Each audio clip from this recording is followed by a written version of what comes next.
प्रयागराज से इंसाफ व सच की आवाज उठाने वाला चैनल GD24 न्यूज सच के साथ सबसे तेज सटीक खबर सबसे पहले प्रकाशित करता है। चैनल देखने वाले सभी दर्शक को नमस्कार। संवाददाता प्रभा सोनी की रिपोर्ट। पूजा पाल ने कितने कठिनाइयों का सामना करने के बाद सच बोली, अपना हाल विस्तार से बताई। जिला कौशाम्बी समाजवादी पार्टी की महिला विधायक पूजा पाल को सच बोलने पर अखिलेश यादव ने पार्टी से निकाल दिया। समाजवादी पार्टी की सक्रिय महिला विधायक को आज विधानसभा में सच बोलना भारी पड़ गया। 2005 में पूजा पाल के पति राजूपाल, जो बीएसपी से विधायक थे, उनकी हत्या अतीक के भाई अशरफ ने कर दी थी, क्योंकि राजूपाल ने अशरफ को विधानसभा का चुनाव हरा दिया था। राजूपाल की हत्या उनकी शादी के मात्र 9 दिन बाद ही कर दी गई थी। 20 साल से राजूपाल की पत्नी पूजा को इंसाफ नहीं मिला। योगी आदित्यनाथ की सरकार में अतीक अहमद में बात यह है कि गुड्डू मुस्लिम, उसका भाई और समस्त गिरोह माफिया गिरोह को मिट्टी में मिला दिया। इसीलिए पूजा पाल ने विधानसभा में योगी जी को धन्यवाद दिया कि उनके कारण न्याय हुआ। अतीक के आतंक को राजनीतिक शरण देने वाले अखिलेश जी को ये बात नागवार गुजरी और उसने पूजा पाल को अपनी पार्टी से निकाल दिया। खैर, जो आदमी एक मौलाना द्वारा अपनी बीवी के लिए अश्लील टिप्पणी करने पर चुप रहा, वह एक पिछड़े वर्ग की महिला के पति के कातिलों के खिलाफ क्या मुंह खोलेगा जब उस कातिल के समुदाय वाले टोटी भैया के मुख्य वोटर हो। एक बात और, ऑस्ट्रेलिया से पर्यावरण इंजीनियरिंग की मास्टर डिग्री पूरी न कर पाने वाले अखिलेश यादव का हस्ताक्षर कमाल का है। PDA पापी धोखेबाज अखिलेश 2027 में सपा फिर हारेगी। मैंने अपना पति खोया है, जो इस सदन के माननीय सदस्य थे। ये बात किसी से छिपी नहीं है। पूरा सदन जानता है कि उनकी हत्या कैसे हुई थी और किन लोगों ने की थी। मैं धन्यवाद देना चाहती हूँ माननीय मुख्यमंत्री जी को, जिन्होंने मेरे छुपे हुए उन आंसुओं को देखने का काम किया जो वर्षों में किसी ने देखने का काम नहीं किया। मेरा दुख, मेरा तकलीफ माननीय मुख्यमंत्री जी ने देखने का काम किया और सही मायने में मुझे न्याय दिलाने का और देने का काम किया। माननीय अधिष्ठाता महोदय जी, मुझ जैसे पता नहीं कितने प्रयागराज में पीड़ित परिवार को माननीय मुख्यमंत्री जी ने ऐसे अपराधियों को दंड दे करके उनको न्याय दिलाने का काम किया है। और कल शायद मेरी प्रयागराज की जनता मुझे सुनेगी तो वो लोग भी माननीय मुख्यमंत्री जी को धन्यवाद देने का काम करेंगे पुनः दोबारा। और माननीय अध्यक्ष जी, मेरे जैसे पता नहीं कितने महिलाओं की सिंदूर को मिटाया गया, पता नहीं कितने माताओं की गोदी सूनी कर दी गई। मैं धन्यवाद देना चाहती हूँ ऐसे मुख्यमंत्री जी का, जिन्होंने जीरो टॉलरेंस ला करके, पॉलिसी को ला करके, अपना करके अपराध और माफिया अतीक अहमद जैसे अपराधियों को मट्टी में मिलाने का काम किया। आज प्रयागराज, अधिष्ठाता महोदय जी, आज प्रयागराज ही नहीं अपितु पूरा उत्तर प्रदेश की जनता आज माननीय मुख्यमंत्री जी के तरफ विश्वास की नजर से देखता है कि कोई भी प्रदेश का कोई भी माफिया या भू माफिया हमारे भाई की तरफ, हमारी महिलाओं की तरफ, हमारी बहनों की तरफ बुरी नजर से उठा के देखने का काम करेगा तो उस हर अपराधी को मिट्टी में मिलाने का काम किया जाए।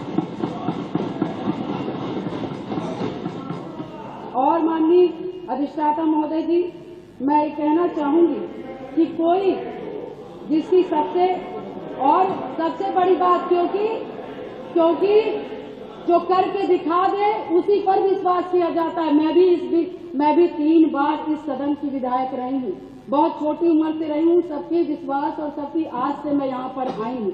उसी आशा और विश्वास को जब भी मुझे किसी ने दिलाया है तो मैं उसके साथ खड़ी रही हूँ। मैं कहना चाहूंगी कि इसकी सबसे बड़ी नजीर प्रयागराज में आपने हत्याकांड में देखा होगा, जिस तरह से जिसमें मेरे पति की हत्या हुई थी और जिस घटना को पूरा प्रदेश जानता है। मैं माननीय मुख्यमंत्री जी के आने के बाद मुझे न्याय मिला। मेरे पति के हत्यारे अतीक अहमद को माननीय मुख्यमंत्री जी ने मिट्टी में मिलाने का काम किया। मैं उनके इस जीरो टॉलरेंस की पॉलिसी का समर्थन करती हूँ और मुझे लगता है कि इस बात को मैं नहीं कहना चाहती थी, क्योंकि मैंने आज तक चाहे सदन हो, चाहे सड़क हो, और चाहे मेरा घर हो चाहे परिवार हो। मैं भले मैं विधायक बनी, मगर मैंने बहुत ही शालीनता से अपना परिवार, अपना समाज और सदन की मैंने हमेशा गरिमा बनाए रखी।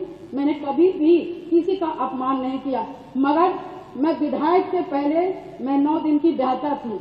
मेरी माँ तो 9 दिन की शादी हुई थी और मैं वहाँ उस ससुराल में मैं विधायक बनने नहीं गई थी। मैं सिर्फ उस घर का रोटी बनाने के लिए गई थी, अपना परिवार बसाने गई थी। मैं विधायक नहीं बनने गई थी। मगर जब मेरे साथ घटना हुआ तो मैंने न्याय के लिए अपना आवाज खोला, अपने अधिकारों को मांगने का काम किया और जो कि मुझे जिस तरह से मुझे सही लगा, मैंने कभी जनता को अपना परिवार समझा, कभी आप सभी माननीय सदस्य को अपना भाई बंधु समझा और आप ही लोग से, सभी लोग से मुझे ताकत मिली। और मुझे लगता है कि प्रयागराज में जो कोई नहीं सोचता था, मैं मिसाल हूँ उन सभी लोगों का, जो कि मैं बहुत गरीब परिवार से, दोनों ससुराल और मैके दोनों परिवार से, बहुत गरीब परिवार से आती हूँ। न मेरे पास पैसा था, न गाड़ी था, न व्यवस्थाएं थी, न घर में कोई एक आदमी था। मगर धन्य शहर पश्चिमी की जनता ने, जिससे मुझे विश्वास करके मुझे चुनाव लड़ने का काम किया और अपने पैसे से चुनाव लड़ने का काम किया और उन्होंने लड़वाने का काम उसी आस्था विश्वास के साथ सन 2005 से मैं कमर कस के, मैंने शायद अपनी नहीं की, अपने पति की, मुझे तो पता ही नहीं था कि कौन क्या है। मगर मैंने जब जाना कि इससे कोई लड़ने के लिए तैयार नहीं है अतीक ऐसे माफियाओं से, तो मैंने लड़ने की ठानी, क्योंकि मुझे बस एक चीज लगा कि आज मैं डर जाऊंगी जिसके पति की सारे आम हत्या कर दी गई और उसकी डेड बॉडी नहीं दी गई। ऐसे पता नहीं कैसे नॉर्मल इंसान, जो छोटे छोटे समाज के लोग होंगे, पता नहीं 1000 राजू पाल जी की हत्याएं हो जाएंगी और हम जैसी लड़कियां गूंगी बैरी घर में बैठ जाएंगी। अधिष्ठाता महोदय, मैंने उनकी आवाज मैं सुन करके और मैं अपने लिए लड़ाई नहीं की, पूरे शहर पश्चिमी और पूरे प्रयागराज और पूरे उत्तर प्रदेश की जनता के लिए लड़ने का काम की। और शायद मेरे आराध्य शिव जी को तरस आया होगा, जिन्होंने माननीय सदस्य की सरकार समाप्त कर लेना और हमारे जो सबको बोलना है, जी को मानने वाले हैं, भगवान जी हनुमान जी को मानने वाले हैं, ऐसे मुखिया उत्तर प्रदेश के सरकार के मुख्यमंत्री बने। और शायद मेरी दम घुट रही थी और शायद मुझे दिक्कत हो रही थी और शायद मैं लड़ते लड़ते कहीं न कहीं अंदर से टूट रही थी, शरीर कमजोर हो रही थी, परेशान हो रही थी। ईश्वर को भी तरस आया और महाराज जी को भी तरस आया और मुझ जैसी महिला को न्याय दिलाने का काम किया। उत्तर प्रदेश की जनता को मुझ जैसी महिलाओं को न्याय दिलाने का काम किया। प्रयागराज में शायद आप उनकी बात नहीं समझ पाए, नहीं सुन पाए, मगर मैं उनकी एक आवाज हूँ जो विधायक बना करके मुझे सदन में भेजा गया। और मैं अपने आप से नहीं, मैं उन गरीब और उन बेसहारा और उन माँ बहनों की जो जिन लोगों ने पता नहीं कितने लोगों की हत्या हो गई, मैं उनकी आवाज हूँ। उन लोगों ने मुझे यहाँ पर भेजा। मैं बस इतना कहना चाहती हूँ कि माननीय मुख्यमंत्री जी ने एक बहुत ही मतलब पीड़ित परिवार, जितने भी प्रयागराज नहीं उत्तर प्रदेश में जितने भी अतीक अहमद से पीड़ित परिवार के लोग थे, पूजा पाल के साथ साथ उन सभी परिवारों को माननीय मुख्यमंत्री जी ने न्याय दिलाने का काम किया। मैं वनडे से बोल रही हूँ, जब मैं पार्टी में थी तब भी मुझे तो आज निकाला गया।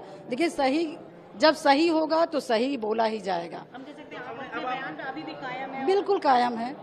देखिए, मैं राजनीति मैंने बाद में किया, विधायक मैं बाद में बनी। पहले मैं एक पीड़ित महिला